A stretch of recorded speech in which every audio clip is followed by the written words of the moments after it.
Hey guys, आज हम करेंगे आपके असाइनमेंट का क्वेश्चन जो कि आपका आ रखा है असाइनमेंट 2020-25 के अंदर। ये क्वेश्चन आपका काई स्क्वायर के अंदर है। अगर आप देखोगे काई स्क्वायर का 6 मार्क्स के अंदर आपका क्वेश्चन हर बार और आई कैन से 95% आपसे पूछा ही पूछा जाता है। तो इस वीडियो में हम आपके असाइनमेंट का क्वेश्चन जो कि है आपका काई स्क्वायर उसको सॉल्व करेंगे। हेलो गाइस, मेरा नाम है कैफीन शॉट। अगर आप हमारे चैनल पे नए हैं सब्सक्राइब करें, बेल आइकन को जरूर दबाएं ताकि फ्यूचर में जितनी भी वीडियोस हैं आपको सबसे जल्दी और आसानी से मिल सके। This is caffeine shot, let's get started. तो देखिए, ये जो डाटा हमें दिया होता है इसे हम कहते हैं आपका रॉ डाटा। रॉ डाटा का क्या मतलब होता है कि यानी कि जो भी डाटा आपको गिवन दे रखा है वो एज इट इज आपके सामने ला दिया है विदाउट एनी फिल्ट्रेशन। ओके, तो ये जो डाटा आपके पास दे रखा है इसे हम कहते हैं आपकी ऑब्जर्व वैल्यू। आई होप आपको ऑब्जर्व वैल्यू और एक्सपेक्टेड वैल्यू के बारे में डिफरेंस पता हो। अगर नहीं पता है तो मैंने अपनी पुरानी वीडियोस में बता रखा है, वो जाके आप देख सकते हैं। फिर भी मैं आपको एक बार दोबारा बता देता हूँ observe value and expected value. Suppose करिए यहाँ पर एक चीज को मैं मान लेता हूँ कि मैंने जो एक कॉइन है उसे 20 बार टॉस करा है। कॉइन को मैंने 20 बार टॉस करा है, इसके दो ही आउटकम आ सकते हैं, हेड एंड टेल। तो according to expectation equal equal divide होना चाहिए, क्योंकि 10 है, दो पार्ट में डिवाइडेड हो रहा है, हेड और टेल में 10-10 आना चाहिए। लेकिन क्या ये एक्सपेक्टेड तो है, क्या ये रियलिटी पे बेस करता है? इट में पॉसिबल एक बार आपका हेड आए, 19 बार टेल आ जाए, या 19 बार हेड आ जाए और एक बार टेल आ जाए। ये जो वैल्यू जो रियल आ रही है, इन वैल्यू को हम कहते हैं आपकी रियलिटी, या फिर आप इसको कह सकते हैं ऑब्जर्व वैल्यू, जो कि हम ऑब्जर्व कर रहे हैं। तो ये जो डाटा गिवन दे रखा है आपको, ये आपको ऑब्जर्व डाटा दे रखा है। और इसी की तरह अब हम इसे सॉल्व कैसे करना है, सेम हम एज इट इज जो आपको ऊपर टेबल बन रखी है एक एज इट इज टेबल बना लेंगे, और इस टेबल का नाम क्या होता है आपका ऑब्जर्व्ड वैल्यू टेबल, या फिर आप इसे ऑब्जर्व टेबल भी लिख सकते हैं। राइट, अब ऑब्जर्व वैल्यू टेबल में आप देखोगे मैंने एज इट इज उतार दिया है, सिर्फ और सिर्फ एक कॉलम मैंने ऐड करा है टोटल का, हॉरिजॉन्टल टोटल और रो टोटल। अब टोटल को यहाँ पर लिख लेते हैं 10 + 15 which is equal to 25, 10 + 10 which is equal to 20। इसी तरीके से यहाँ पर भी ऐड कर लेते हैं 10 + 10 which is equal to 20 and 15 + 10 which is equal to 25। अगर आप देखोगे 25 + 20 45, और 25 + 20 45। अगर आपका यहाँ पर रो डाटा और कॉलम डाटा गलत आ रहा है ये चीज, यानी कि आपने कैलकुलेशन में मिस्टेक करी है, इस तरीके से आप क्रॉस चेक कर सकते हैं। ये जो डाटा आपको गिवन है इसे हम कहते हैं, जो आपका लास्ट में आ रहा है इसे हम कहते हैं आपका ग्रैंड टोटल। तो अगर ग्रैंड टोटल आपका हॉरिजॉन्टली और वर्टिकली दोनों डिफर डिफर आ रहे हैं, दैट मीन्स इन दोनों को प्लस करके अलग आ रहा है और इन दोनों को प्लस करके अलग आ रहा है, दैट मीन्स आपने कहीं ना कहीं कैलकुलेशन में मिस्टेक करी है। तो this is your grand total. अब यहाँ पर जो मेन कैच रहता है इस क्वेश्चन का, वो होता है नेक्स्ट पेज पे। देखते हैं क्या रहता है। हमें निकालनी होती है एक्सपेक्टेड वैल्यू। ये जो एज इट इज मैंने टेबल जो आपको ऑब्जर्व वैल्यू टेबल थी उसको एज इट इज मैंने यहाँ पर लिख लिया है, और यहाँ पर हम क्या निकालेंगे, इनकी एक्सपेक्टेड वैल्यू। अब एक्सपेक्टेड वैल्यू कैसे निकालते हैं आइए वो भी देखते हैं। एक्सपेक्टेड वैल्यू मैंने आपको बताया था, जो हम एक्सपेक्टेड आउटकम रखते हैं, जैसे कि जब हमने कॉइन टॉस करा था तो हमारा एक्सपेक्टेड क्या था कि दोनों में इक्वली डिवाइडेड हो, दैट इज अवर एक्सपेक्टेड। अब यहां पर हम देखते हैं एक्सपेक्टेड वैल्यू। तो कभी भी जिस भी हमें डिजिट की एक्सपेक्टेड वैल्यू निकालनी है, सपोज करिए मेरे को 15 की एक्सपेक्टेड वैल्यू निकालनी है, ये रहा आपका 15।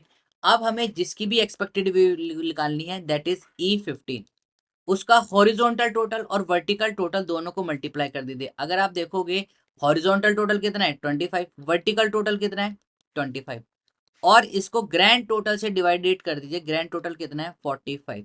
जब आप इसको सॉल्व करोगे तो आपके पास जो वैल्यू आ जाएगी वो आ जाएगी 13.88।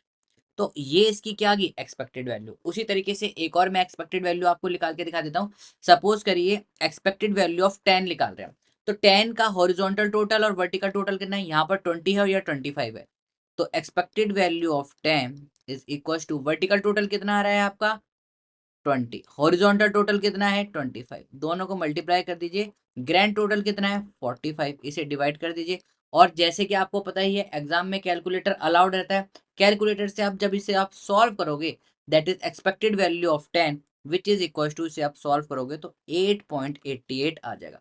तो एक्सपेक्टेड वैल्यू ऑफ 10 इस वाले 10 की कितनी आ गई 8.88। इसी तरीके से आप आई होप सबकी निकाल लोगे। अगर फिर भी कोई डाउट आता है तो आप कमेंट सेक्शन में कमेंट कर सकते हैं, पुरानी वीडियोस को भी देख सकते हैं, उससे कि आपको पता चल जाएगा कि कैसे निकालते हैं। तो यहाँ पर मैं इनकी एक्सपेक्टेड वैल्यू लिख देता हूँ। यहाँ पर इसकी एक्सपेक्टेड वैल्यू आ रही है 11.11, 13.88 जो कि मैंने अभी आपको ऊपर निकाल के दिखाई है, 8.88 ये भी मैंने आपको ऊपर निकाल के दिखाई थी, और इसकी दोबारा आ जाएगी 11.11, राइट। तो ये एक्सपेक्टेड वैल्यू आपकी यहाँ पर निकलाई है, दैट्स इट। छोटा सा सवाल है, 6 मार्क्स में बहुत ही इजी पूछा जाता है। अब हमारे से पूछा क्या गया हुआ था, हमारे से पूछा गया हुआ था आपका काई स्क्वायर। आइए देखते हैं काई स्क्वायर क्या होता है। काई स्क्वायर का फॉर्मूला होता है ये इलोंगेटेड एक्स, इससे डिनोट करते हैं। इसका फॉर्मूला होता है आपका summation of observe value minus expected value का whole square, this whole divided by expected value, और इन सब का समेशन। अगर आप देखोगे हमारे पास एक्सपेक्टेड वैल्यू है, ये रही सबकी एक्सपेक्टेड वैल्यू, हमारे पास ऑब्जर्व वैल्यू भी है, चाहे आप ऑब्जर्व वैल्यू टेबल में से ऑब्जर्व वैल्यू देख लीजिए, या फिर ये जो आपको डाटा गिवन है इसको आप ऑब्जर्व वैल्यू मान लीजिए, these are your observe value, इसको आप ले लीजिए। तो आप किसी भी चीज को ले सकते हैं। अब यहाँ पर मैं क्या करता हूँ, एक और टेबल बना लेता हूँ, क्योंकि देखिए हमें चाहिए क्या, observe value minus expected value. तो यहाँ पर मैंने एक टेबल बनाई, सबसे पहला ऑब्जर्व वैल्यू, फिर मैंने लिखा एक्सपेक्टेड वैल्यू, चाहिए क्या हमें उनका difference, observe value minus expected value का डिफरेंस। उसके बाद मैंने क्या करा, observe value minus expected value का होल स्क्वायर, लास्ट में हमने करा ऑब्जर्व वैल्यू माइनस एक्सपेक्टेड का होल स्क्वायर, और उसको उसी की एक्सपेक्टेड वैल्यू से डिवाइड कर दिए। अब ऑब्जर्व वैल्यू क्या है, आइए देखते हैं। ऑब्जर्व वैल्यू अगर आप देखोगे 10, 15, 10, 10, इनको as it is note down कर लेते हैं हम यहाँ पर। Observe value equals to 10, 15, 10 and 10। अब इन्हीं के सामने इनकी ऑब्जर्व वैल्यू लिख देते हैं, जो कि हमने यहाँ पर निकाल रखी है। 10 की ऑब्जर्व वैल्यू कितनी है 11.11, 13.88, 8.88 एंड 11.11। आइए इनके सामने इनकी ऑब्जर्व वैल्यू लिख देते हैं, दैट इज 11.11। 15 की कितनी थी आपकी, 15 की थी 13.88। 10 की कितनी थी, 10 की थी आपकी 8.88 आई थिंक, हाँ जी 8.88। तो 10 की आपकी कितनी थी 8.88, और नेक्स्ट जो आपका 10 था उसकी थी 11.11। आप यहाँ से एक बार क्रॉस चेक भी कर सकते हैं, ये देखिए, ठीक है। तो यहाँ पर हमने इनकी एक्सपेक्टेड वैल्यू लिख ली। अब नेक्स्ट कॉलम क्या कह रहा है, नेक्स्ट कॉलम कह रहा है इन दोनों का डिफरेंस, यानी कि ऑब्जर्व वैल्यू में से एक्सपेक्टेड वैल्यू को सिर्फ माइनस करना है। 10 माइनस 11.11, 1.11। 15 ऑब्जर्व वैल्यू ये है, minus expected value 15 minus 13.88 which is equal to 1.12। 10 minus 8.88 which is always equals to 1.12. Last 10 minus 1.11 which is equals to minus 1.11। ये आपके पास observe value minus expected value का डिफरेंस आ गया। नेक्स्ट स्टेप में हमें क्या करना है, ये जो टर्म आ रही है इनका स्क्वायर करते चलिए। तो 1.11 का स्क्वायर कितना हो जाएगा 1.2321। इस क्वेश्चन में गाइस याद रखना आपको जो डेसिमल के बाद 3 डिजिट तक लेना ही लेना है। कई बार बच्चे क्या करते हैं इसमें यही गलती करते हैं, डेसिमल के बाद 2 डिजिट तक लेते हैं, उससे आंसर में बहुत ज्यादा डेविएशन आ जाएगा। काई स्क्वायर में हमेशा आपको याद रखना है डेसिमल के बाद 3 डिजिट आपको लेना ही लेना है। यहाँ पर मैंने 4 डिजिट ले रखी है, आप 3 डिजिट भी ले सकते हैं। 1.12 का जब आप स्क्वायर करोगे तो आपके पास आ जाएगी 1.2544। अगेन इसका स्क्वायर सेम ही रहेगा, क्योंकि ऊपर हमने कर रखा है 1.2544, और 1.11 का स्क्वायर भी हमने ऊपर कर रखा है 1.2321। अब देखिए नेक्स्ट स्टेप में क्या है कि जो आपके पास ऑब्जर्व वैल्यू आ रही है, ये आपकी observe value minus expected value का होल स्क्वायर आ रहा है, इसको अब उसी टर्म की एक्सपेक्टेड वैल्यू से डिवाइड करना है। यहां पर थोड़ा बहुत बच्चे भी इशू कर देते हैं। कैसे, आइए मैं आपको बताता हूँ। जब आप इसको डिवाइडेड करोगे, यानी कि 1.2321 को डिवाइडेड करोगे किससे, उसकी एक्सपेक्टेड वैल्यू से, तो आपके पास वैल्यू आ जाएगी 0.110।